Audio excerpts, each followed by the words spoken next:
Da, do minor.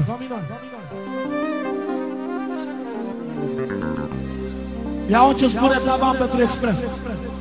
Dau cu zarul 6-5, n-am nevoie de servici. Cum a lăsat Dumnezeu, ăsta e destinul meu. Dau cu zarul 6-6, ca mine nu se mai nasc. Cum a născut mama mea, că știu toți valoarea mea.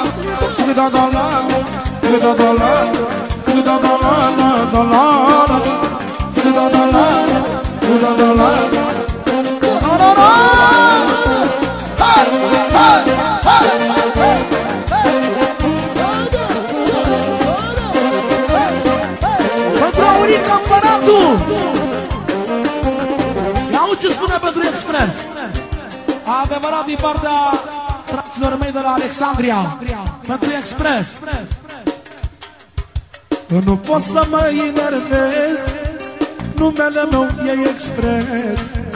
M-a miruit Dumnezeu ca să am noroc și eu. Nu pot să mă enervez, numele meu e Express. M-a miruit Dumnezeu ca să am noroc și eu. Toma, am cu zarul 6-5, n-am nevoie de servici. Dau cu zarul 6-6, ca mine nu se mai naște. Dau cu zarul 6-5, n-am nevoie de servici. Dau cu zarul 6-6, ca mine nu se mai naște.